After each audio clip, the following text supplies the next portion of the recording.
বৰ্ণময় মায়াময় বিস্তীৰ্ণ সমুদ্ৰত তৰংগ তুলি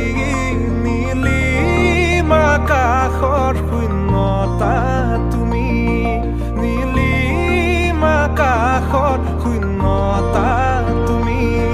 ৰ'দৰ পিঠিত তুমি বৰষাৰ চিঠিত তুমি